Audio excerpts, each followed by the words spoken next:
Hey everybody, welcome back to the Holiday Show. We are at DesignerCon 2017, and I'm happy to see that Lori Herbst is here. Hi. She's somebody that we met last year, and she does these awesome textile art pieces. Lori, thank you for being on the show. Thank you for having me. I guess before we get into your pieces, maybe we can get to know you a little bit better. Sure. What was 11-year-old Lori like?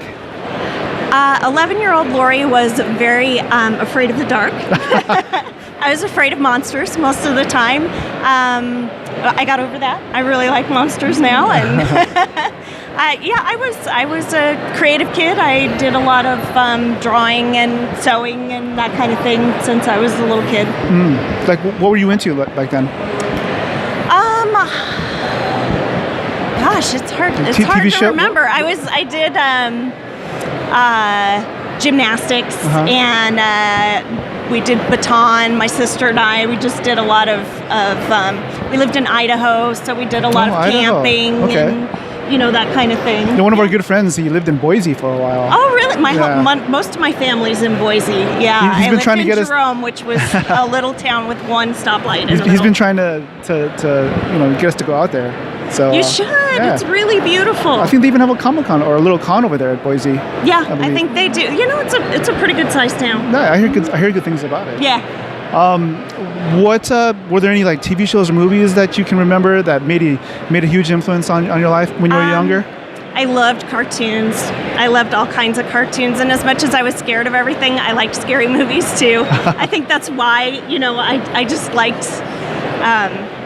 Like Poltergeist really scared me when I was a little kid. Yeah, me too. That was crazy. Yeah, but I loved cartoons. I loved Scooby-Doo and Hong Kong Phooey and.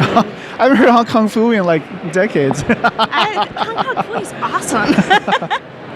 I remember last year, speaking of cartoons, you had a piece that you did about the Simpsons piece that I guess Matt Groening had seen, yeah, right? I still have it. It's actually around the corner we'll take a look at it a little bit later.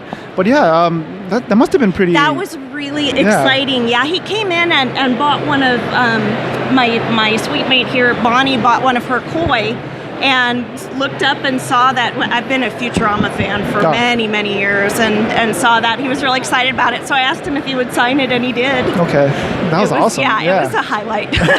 Definitely. Maybe. You think he'll be here this year? Gosh, I hope so. I really hope so. I think he needs to, come back to our booth. So maybe we can delve into your creative journey from when you were younger and then how you got to this point. Like, I don't see that many other artists doing what you do.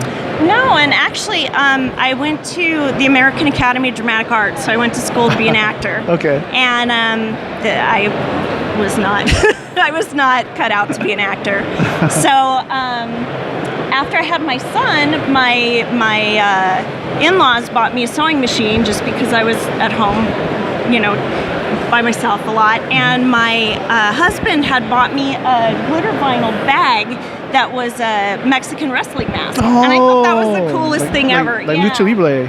And so I thought, I could probably do that. So I started making bags, and he's a high school teacher, so I started making bags for kids who were really helpful and that kind of thing. And then I got bored with that, so I kind of started to expand. And then there was a Bigfoot benefit up in gosh, I can't even remember where it is. There's Oregon? a Bigfoot museum, and they were doing a benefit. So I made a big Bigfoot picture. Oh my gosh! Yeah, and it, like eight feet tall, like that. It was. I think it was about this size. Yeah, I didn't start out too big. But that just kind of got me started, and people were really excited about it. So I decided to do more and more, and kind of that's where it went. I think there's a market for Lucha Libre masks. Yeah, definitely. Definitely. I made a set of masks for a friend of ours that got married. His whole his whole wedding party had on. That's awesome. Yeah. It was fun. So maybe we can talk about your process. I guess we're looking at the star Ziggy. No, this is Trash from Return of the Living Dead. Oh, okay. When she's up there dancing, she takes all her clothes off and. So like a piece like that from start to finish, can you maybe just do like a little highlight of some of the process that you go through? Sure. I find an image that I'm interested in, and I kind of break it down into, colors, the different kind of colors that I want to do, and then I decide, like on this one, I'll decide what the base is, and just build out from there. So I'll do like the darkest part will be my base color, and then I'll build colors out from there, and I cut it out with an X-Acto blade and spray it with spray glue, stick it on there, and sew that down, and then go to the next piece. And then from start to finish, what would something like that, how long would that take? This one took about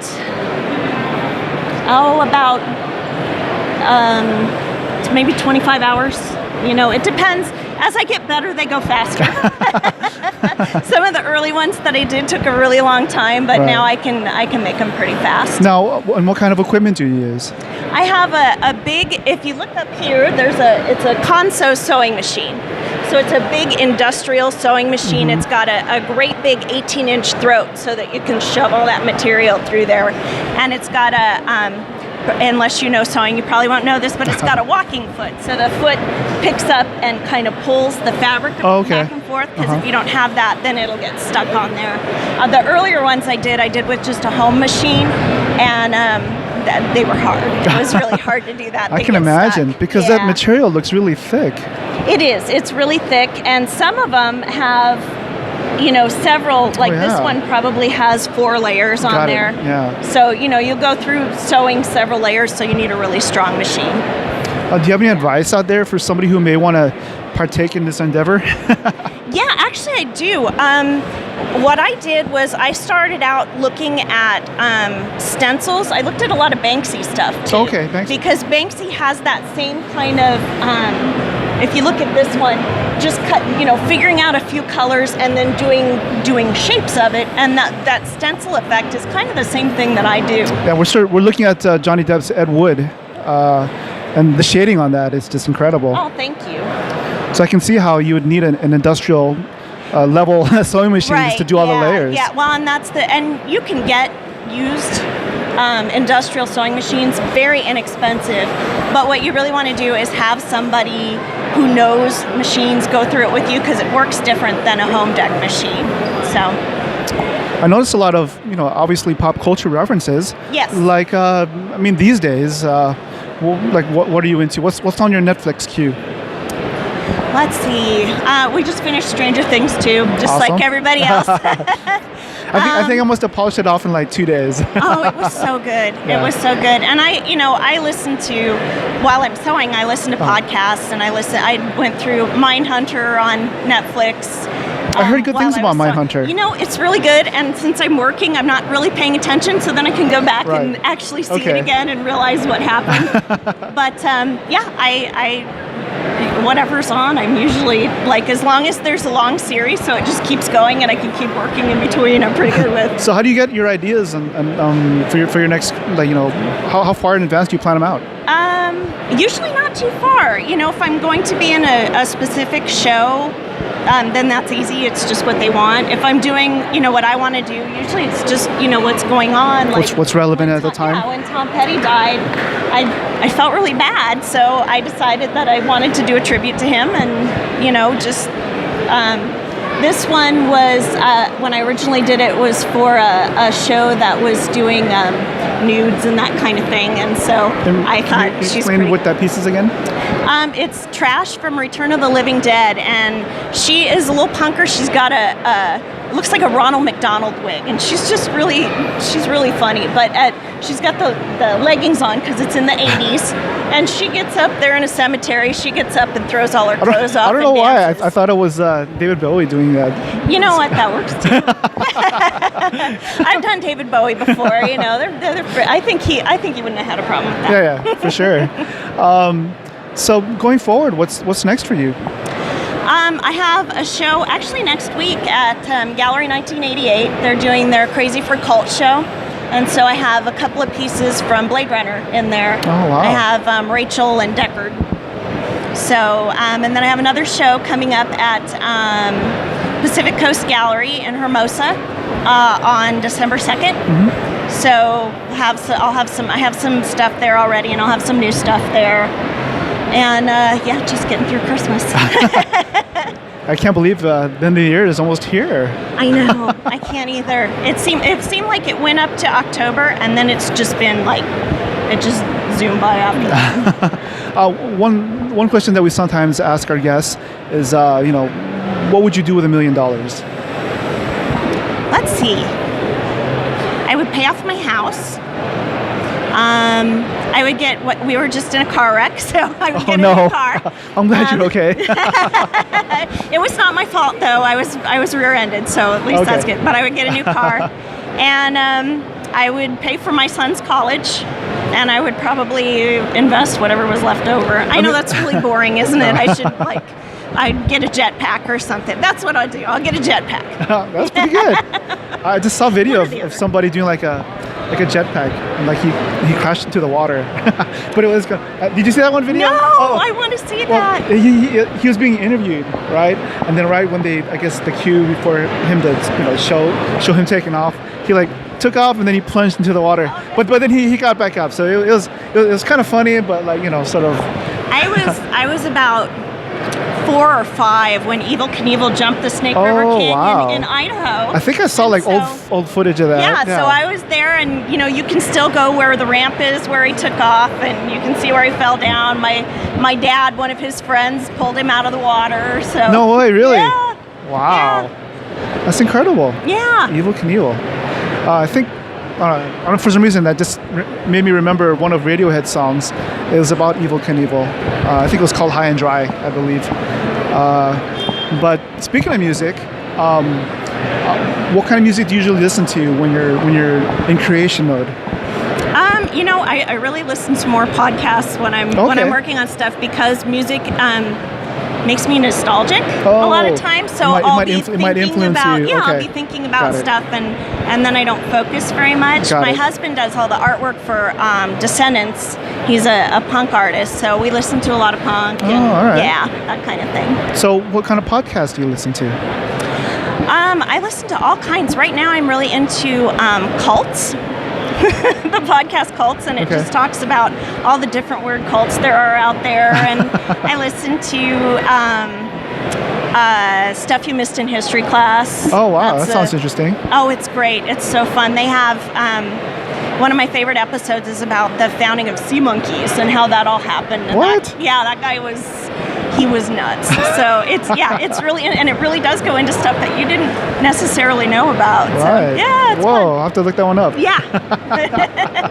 I guess I'll ask you a few more questions. If you had a chance to sort of have a meal with somebody, it could be real or fictional, who would it be, and where would you eat? Let's see. If I could eat a meal with somebody. And it could be fictional? It could be fictional. Okay, so probably Dr. Frankenstein would be a really good one. Ooh, interesting. Yeah, like wouldn't you want to know what was going on in his head? Which is probably kind of appropriate, because next year they're celebrating I think the 200th anniversary of Mary Shelley's Frankenstein. Wow. Yeah. I think that would be really fantastic. What would we eat? I always like Indian food. So, ooh, yeah. I love Indian food. Yeah, and you go to a buffet, you can go back and get more. It's good. Now that you sort of have a, sort of like a portfolio of work, how do you stay focused and creative, and how do you maintain that level of productivity?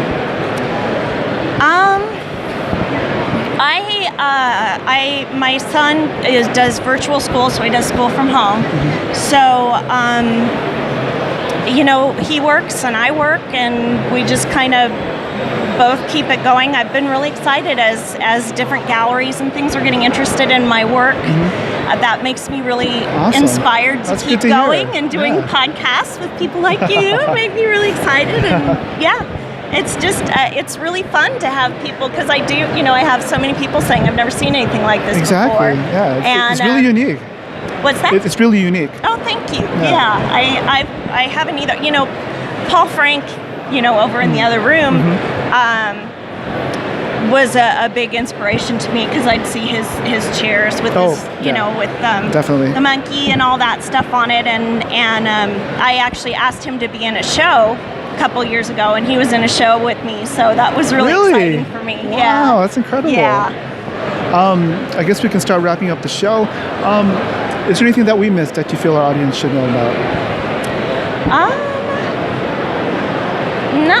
No, I don't think nothing I can think of. I guess if you want to get involved in using vinyls and that kind of stuff, you can look online, and a lot of times they'll have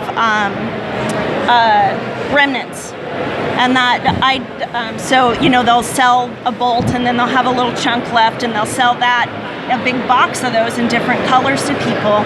And that's a really great way to get started because you can get a whole bunch of colors and not have to pay a whole lot of money. That's a good point. Yeah. Now, the bulk of your stuff, obviously, when you're trying to get started, you probably go that route. Now, do you still hunt for the remnants? Oh, absolutely. Yeah. I'm a bargain hunter. Okay. Totally. Whenever I can, I do, for sure. Yeah. And do you have any tips for people out there who are trying to sort of bargain hunt? Tips for them? Yeah. Never get anything full price. You can always get stuff on sale. Always look for go to Retail Me Not or whatever and see what and wait. Stuff does go on sale, so you just have to be a little patient and do a little homework. And I also I'll use recycled stuff. Some of the stuff I'll get off of a couch or something like that, and just be creative. Now, obviously, this is such a very unique medium to sort of create in. Are there any other sort of creative avenues or other things you sort of want to get into in the future?